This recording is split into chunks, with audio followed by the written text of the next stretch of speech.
Salut à tous! Alors à tous, je vous souhaite une super année 2023. La santé surtout pour pouvoir pratiquer notre loisir et puis bah, pour pouvoir être bien, quoi, c'est le plus important, je crois. Voilà, que vos projets se réalisent et compagnie. Et bah, je vous remercie tous pour tous les commentaires que vous avez mis dans la dernière vidéo, là c'était sympa. C'est vraiment sympa, c'est très agréable de dire tout ça. J'ai essayé de vous répondre à tous. Bon, c'est vrai que sur les réseaux sociaux maintenant, je peux plus répondre, j'ai vraiment trop de messages privés, tout ça, donc excusez-moi encore. C'est pas du mépris, mais là, je suis vraiment débordé, j'ai trop de messages et bah, sinon j'y passerai mes journées, je pourrais même plus aller pêcher. Donc voilà, mais, posez-moi des questions sur YouTube si vous en avez, je répondrai avec plaisir. Voilà.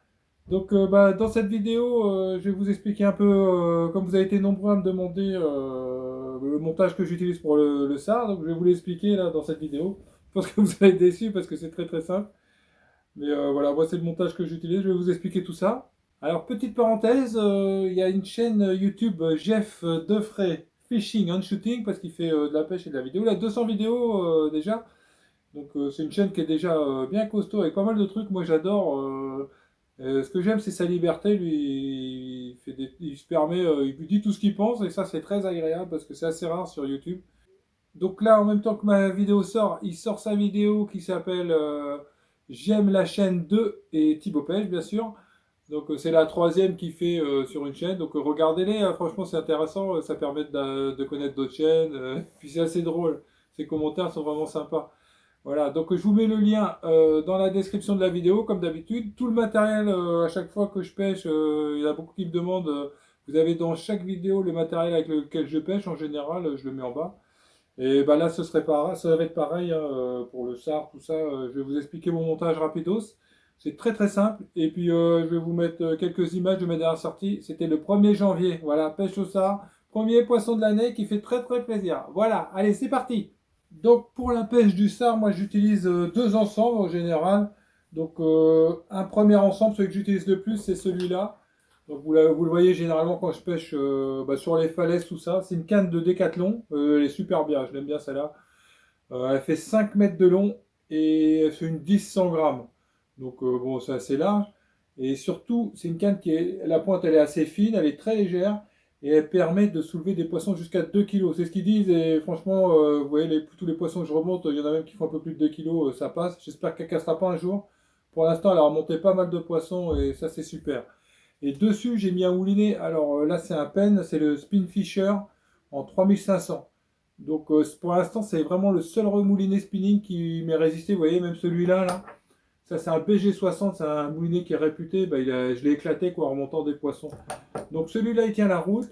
J'en suis très content. Pour l'instant, je pêche qu'avec celui-là en spinning. Voilà.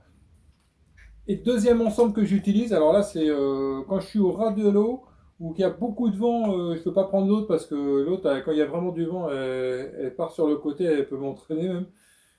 Celle-là, c'est une canne de bourrin, c'est une canne qui est dessinée au sulure, c'est une 100-200 grammes, donc c'est vraiment, enfin c'est pareil, c'est pour pouvoir soulever les poissons sans casser le matos. Et je lui mets dessus un petit moulinet d'AliExpress, donc un tambour tournant. Hein. Pourquoi un tambour tournant? Bah, c'est vrai que c'est moins facile de lancer loin, tout ça, mais par contre c'est des vrais treuils, donc avec ça on soulève n'importe quoi. Donc à un moment je pêchais que en casting, pour cette raison-là, pour pouvoir lever les poissons sans éclater la mécanique des moulinets, les axes et tout. Et c'est vrai que ça fait vraiment le job. Bon, après, je préfère pêcher en spinning, je trouve ça plus agréable, mais c'est vrai qu'un moulinet casting comme ça, c'est vraiment génial parce qu'on sait qu'on va pas l'éclater. C'est un treuil, quoi. C'est vraiment très fiable. Voilà pour mes deux ensembles et puis les raisons pour lesquelles j'utilise soit l'un soit l'autre. Voilà, on va passer au montage maintenant. Donc voilà, je vous ai mis sur la table le matériel que j'utilise pour faire ma ligne. On ne peut pas faire plus simple. Alors ça, c'est du 40 centièmes. Je monte une ligne en direct. Ça veut dire qu'il y a quelques nœuds mais tout est en 40 centièmes, c'est pour plus de solidité. Enfin, moi, c'est ce que je trouve. Je trouve ça bien de faire comme ça. Même si des fois, quand on casse, on perd tout, flotteur, machin. Quand on connaît bien les endroits, on casse pas tant que ça. Bon, après, ça arrive, hein, tant pis, c'est comme ça. La ligne est très simple à remonter de toute manière. Donc, je garnis mon moulinet avec du 40 centièmes de Caperlan qui est pas cher. Par contre, je le change régulièrement dès le moindre, dès qu'il vrille un peu trop sur les bobines, tout ça, je le change. Donc, ça fait peut-être 10 sorties avec le même nylon, mais pas plus, quoi. Donc c'est un nylon qui est pas cher, vraiment excellent. Tous mes bobines, je les garnis avec ça pour le SAR. Après, j'ai d'autres marques, d'autres nylons. Mais pour le Zara, ça va très bien, c'est un nylon qui est pas cher et qui marche très bien. Alors pourquoi un nylon en 40 centièmes? Eh bien tout simplement parce qu'il faut soulever les poissons. Donc on n'a pas le droit à l'erreur, il faut vraiment que le nylon il soit très très solide et qu'il résiste, hein. Sinon si j'avais une épuisette, que j'étais au ras de l'eau, bah, je pourrais très bien pêcher en 25-30 centièmes. Ça va faire hurler les sudistes, mais ça marche. En fait, il faut pêcher quand même dans des eaux relativement brassées, hein, donc le poisson est pas méfiant et je vous assure que ça fait des belles touches. Donc les flotteurs, voilà. Un petit flotteur de 30 grammes par exemple, c'est celui que j'utilise le plus, moi ça doit être celui-là. On peut même mettre un Starlight pour pêcher de nuit et ça marche très très bien, hein, c'est génial. Voilà, et ça évite de prendre des vieilles qui ne mentent pas la nuit, par exemple. Je vous ai pas fait de vidéo encore la nuit, mais j'essaierai de vous en faire. Voilà. Donc ça c'est sur AliExpress, comme d'habitude, je vous mets les liens dans la description. Vous avez d'autres formes. Alors ça c'est pareil, c'est un 30 grammes, j'en ai des 15 grammes, des 10 grammes, 20 grammes. Celui-là, il est bien quand ça bouge pas trop, on voit bien. Mais des fois, quand il y a de la mousse, tout ça, eh ben, il faut qu'il y ait une petite antenne. Et ça, c'est vraiment bien. J'ai aussi d'autres flotteurs là que je vais vous montrer. Donc voilà la boîte de flotteurs que j'emmène avec moi à la pêche. Alors vous avez ce genre de flotteurs aussi. Alors ils sont marqués 40 grammes. Ça, c'est vraiment pour les grosses conditions. Et en fait, si vous mettez 40 grammes, il coule. C'est dommage, hein. Donc on s'adapte, on paie un peu moins, ça doit être des 30 grammes. Donc un autre avantage de ces flotteurs, c'est que c'est de la mousse. Donc on peut les taper contre la roche et tout, ça s'abîme pas trop, c'est vraiment solide. Parce que quand on remonte les poissons, même sans poisson, avec le vent, ça a tendance à taper dans la roche. Donc c'est un avantage supplémentaire. Voilà. Pour les flotteurs. Ensuite, bah, des olives, hein. Pour équilibrer, moi je les monte tout seul, enfin je les fais la plupart. Bon ça c'est des légères, j'ai plus beaucoup de grosses, il va falloir que j'en refonde. Et des chevrotines, ça c'est pour équilibrer le flotteur. Bon, ça c'est pas très compliqué. Voilà, j'ai des boîtes comme ça, par exemple avec des chevrotines. Voilà, des stop float, ça c'est pour bloquer le flotteur. Donc ça c'est pareil, ça vaut d'AliExpress, ça vient d'AliExpress, ça coûte rien. Et bien sûr des hameçons. Alors là les hameçons c'est pareil, c'est des hameçons qui viennent d'AliExpress. Ça c'est des, je pêche en général, je prends du entre 2 et 2,0, taille 2 et 2,0. Ça doit être du, je sais pas, il doit faire peut-être un zéro, quelque chose comme ça. Enfin, surtout, ce qui est important, c'est que c'est des hameçons qui sont très solides, voilà, très piquants. Voilà, là, je viens de commander une petite lime pour les affûter parce que il faut vraiment vérifier le piquant, ne pas hésiter à changer sa ligne, hein, parce que dès que ça pique plus, eh ben, on rate des poissons bêtement. Voilà. Donc ça, c'est des hameçons surtout qui sont très solides et qui permettent de soulever le poisson. C'est ça le plus important, qui très piquant et qui permettent de soulever le poisson, qui s'ouvre pas au moindre truc, quoi. Ça permet de monter des vieilles et des grossards. Moi, je les mets dans un petit tube, ça part avec moi. Bon, à la maison, j'ai ma petite réserve, j'en achète toujours un petit peu. Et ça, c'est dans un tube leurre. Je mets ça, je mets un peu de grain de riz pour enlever l'humidité, toujours. Et puis ça, c'est la boîte que j'ai toujours avec moi en pêche. Comme ça, dès que je casse ou que je dois changer l'hameçon qui est émoussé, et ben voilà, j'ai ça et je ferme. Tac. Voilà, alors on va passer au montage de la ligne. Alors pour des raisons pratiques, je vais pas me servir du nylon, je vais vous mettre une grosse tresse pour le thon qui est bien fluo. Et comme ça, vous verrez exactement tout ce que je fais. Ce sera beaucoup plus facile. Donc la première chose à faire, donc ça c'est le fil issu du moulinet. La première chose, c'est de mettre un stop float. Vous pouvez aussi faire un nœud d'arrêt, mais moi je trouve ça plus pratique un stop float. Bon, c'est de la consommation, je sais bien. Mais je trouve ça plus pratique de mettre un stop float. Alors un stop float, ça se présente comme ça, vous voyez, vous en avez plusieurs. Vous passez, c'est sur une petite tige en métal. Vous passez votre nylon de 40 comme ça. Et vous faites remonter le stop float dessus. J'espère que ça va aller parce que la tresse elle est vraiment costaud, hein. Vraiment qu'elle ferait à peu près le diamètre du flotteur. Voilà, ça passe. Voilà, donc ça vous fait une petite perle d'arrêt. Et ça va bloquer le flotteur. Donc ça, on la règle. Alors pour la profondeur, vous êtes beaucoup à me demander la profondeur, ça dépend vraiment du comportement des poissons et des postes. Il faut savoir qu'à marée haute, les poissons ils ont tendance à aller sur les moulières, donc à être plus ou moins en surface. Ils sont très près de la surface, hein, parfois. En 50 cm d'eau, ça arrive régulièrement. Ils mangent les moules, c'est leur plat principal en Bretagne, hein. Donc sur les moulières à marée haute et à marée basse, ils ont plutôt tendance à être à trous. Donc il faut vraiment trouver la bonne profondeur. C'est pas évident, il faut régler, il faut trouver. Puis vous avez des postes qui font 2 mètres, donc même si vous mettez 1 mètre de fond, bah, ils vont trouver l'appât. Mais dans des postes qui font 10-15 mètres, ça arrive aussi. Ils peuvent très bien être en surface, donc si vous mettez trop fond, vous n'allez pas les trouver, etc. Bon. Donc après, on passe le nylon dans le flotteur. Voilà, comme ceci. Bon, moi je me suis aidé un peu d'un bout de nylon parce que la tresse elle est tellement grosse qu'elle passait pas. Donc ce qui fait que le flotteur il va coulisser jusqu'au stop flotte. Voilà. Ensuite, on va passer une chevrotine. Alors là, on va mettre une chevrotine qui fera pas forcément le bon poids. Il faut bien que ce soit calé. Bon, pour un flotteur de 30 grammes, moi je mets souvent 20 grammes. C'est bien suffisant. Et puis je rajoute quelques chevrotines après. Voilà, on a notre montage comme ça. Ensuite, ce que je fais, moi, c'est que je fais un nœud. Un nœud simple sur la ligne, ça va permettre de bloquer. Je vais faire 4 tours. 1, 2, 3 et 4. Voilà, comme ça. Et je vais serrer. On humidifie toujours. Là, je ne le fais pas, c'est pas nécessaire. Voilà. Et en fait, je vais venir pincer une chevrotine juste avant le nœud. Ça va bloquer, ça va empêcher que tout coulisse. Donc toujours ma pince multiprise. Tout le monde a rigolé parce que je l'avais ramené à la pêche. Je serre pas trop. Hein. C'est pour ça que j'aime bien cette pince, parce qu'elle permet de bien régler le serrage sans endommager le fil. Voilà ce qui nous fait ça. Voilà. Et alors en dessous, je laisse au moins 40 cm. Il faut que ce soit bien lâche. Il faut laisser bien libre. Et je vais prendre un petit hameçon et je vais le mettre. Donc sous les 40 cm, au moins 40 cm en dessous, j'espère que je vais réussir à passer ça dans l'œillet. Je passe toujours, alors vous pouvez prendre des hameçons à palette si vous préférez, hein. Moi je préfère les œillets pour ça. Voilà, je passe comme ça, donc de l'intérieur de la pointe, du côté pointe vers l'extérieur. Parce que je trouve que l'hameçon bascule mieux comme ça dans la gueule des poissons. Après c'est peut-être une idée. Je fais juste une boucle, voilà, et je vais passer mon nylon 8 fois dedans. 1, 2, 8. Voilà. C'est plus facile avec le nylon. La tresse est un peu souple, mais bon, ça se fait bien quand même. Voilà. On humidifie toujours, ce qui nous donne ça. Là, on voit pas bien avec le noir. Et on tire. On tire. Voilà. Tac. On serre bien tout ça. Donc voilà le nœud d'hameçon que j'utilise. Ça fait un beau nœud, hein. Franchement, c'est très très solide comme nœud. J'adore ce nœud. Il est simple à faire. Après, vous avez d'autres variantes. Hein. Vous faites celui que vous aimez. Tant que vous avez... L'essentiel, c'est d'avoir confiance en sa ligne.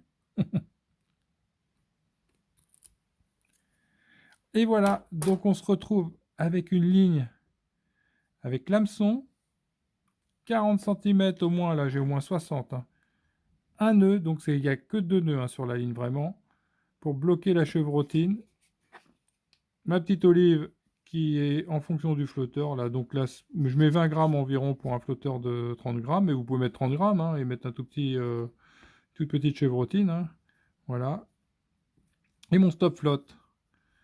Donc c'est vraiment un montage qui est très simple. Moi, ça fait plusieurs années que j'utilise ça, hein, que j'ai fait évoluer. Au début, c'est vrai qu'on a envie de pêcher fin, tout ça. Et on s'aperçoit que les poissons s'en foutent un peu, que quand ils sont là, qu'ils ont faim, bah, ils mangent beaucoup. Et c'est sûr que dans le sud, dans les eaux claires que vous avez, ça ne se passera pas de la même manière. Voilà, maintenant vous connaissez mon montage, il n'y a plus qu'à. Ça aussi, ça me paraît indispensable, c'est du filet à ligaturer les appâts, ça se trouve dans tous les magasins de pêche, ça coûte 2-3 euros. Ça permet de ligaturer les appâts sur l'hameçon et de bien les emmailloter et pas se faire voler par les petits poissons. Voilà, allez, c'est parti pour la vidéo, on va à la pêche. Salut, bonne année à tous. Je suis parti, la petite pêche du Sar. Il fait un temps encore dégueulasse, comme d'habitude en ce moment. Beaucoup de pluie là, regarde la route. C'est mortel. Voilà, allez, on se rejoint sur la côte. On va voir s'ils sont là. Go, go!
Salut. Ça va encore être une session venteuse, peut-être un peu moins que la dernière fois, mais donc voilà, là je mets une clampe basse, elle est encore congelée.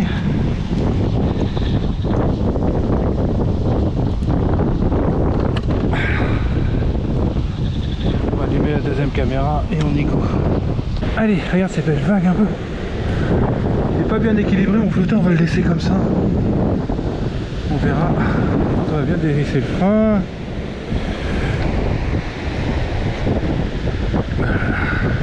Il pleut, putain, et ça pisse et ça pisse et ça pisse. Ouais, faut bien sortir la canne parce que si jamais il y a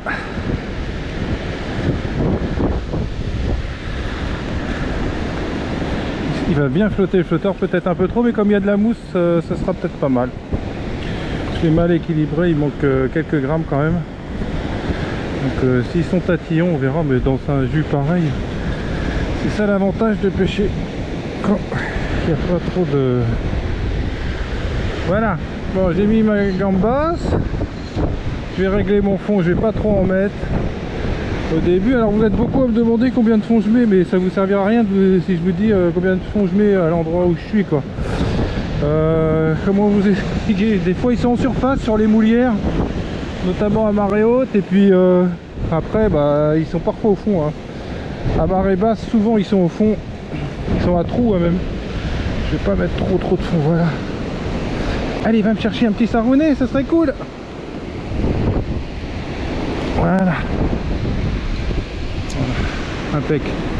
J'espère qu'ils sont là, on va le savoir rapidement. De toute façon, quand ils sont là, c'est pareil. Pareil, il y en a beaucoup qui me disent pourquoi tu pêches pas à Pleulotte. Bah on n'est pas dans le sud les gars. Dans le sud je le ferais volontiers, mais ici c'est pas nécessaire. T'as même pas besoin d'amorcer quand t'es sur les poissons. Bah tu vois, tu pêches direct et ça le fait, quoi. C'est une chance, hein. C'est vrai que dans le sud, je crois que les stars ils se sont fait tellement cartonner la gueule qu'il n'y en a plus des masses. Alors que nous, c'est que des gros. Mais je pense qu'avant dans le sud il y en avait des gros, hein. Quand on voit les plongeurs, tous ils se plaignent qu'il faut aller de plus en plus loin, tout ça. Donc bah, effectivement, ça n'a pas l'air très rigolo. Nous on a de la chance, faut en profiter en espérant que ça dure. Il est où le peut-être là? Il est dans la mousse, je le vois pas bien, hein. Il y a tellement de mousse là.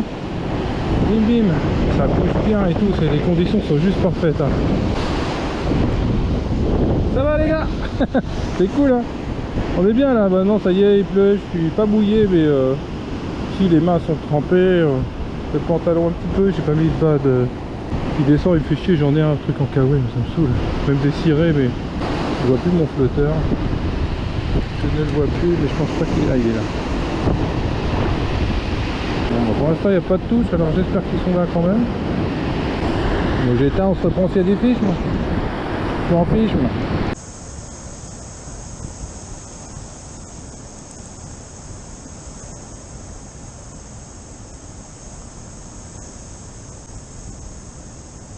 Un poisson, enfin!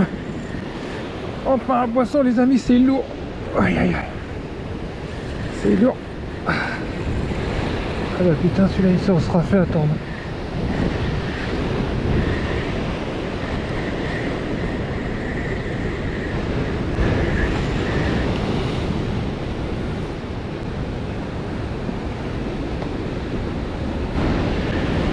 Un joli petit sarrouinet, hein.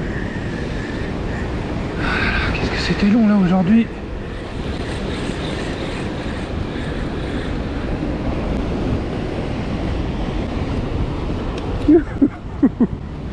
Voilà, un poisson, c'est très bien. Un beau sard les amis. Yes papa. Allez, on va faire une petite photo. Allez, vite. Vite, vite, vite. Shootez. Shootez. Et voilà, un joli petit sargonnet. Bonne année à tous. Super, je suis bien content. Aujourd'hui c'est dur, j'en prends qu'un pour l'instant, on verra. Allez go, ils sont peut-être arrivés. On y croit. Aujourd'hui, papa il a pas oublié son couteau. On va le buter. Allez. Il est pas énorme, mais il fait trop plaisir. Ça fait au moins 1 heure que je suis là, que je prends rien, il m'a fait une sacrée touche. Dans le bouillon comme d'hab les amis. Voilà. Je crois qu'il a eu son compte. Tu crois qu'il est mort, Thibaut Pêche? Alors il y en a qui m'ont dit que c'était une boucherie, les pauvres.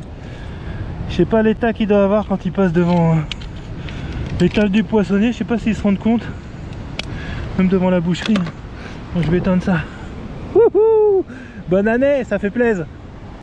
Ah, c'est trop bien. Ah, super. Ouf, un poisson, trop cool. Et je suis content comme tout, ça suffira, c'est bien.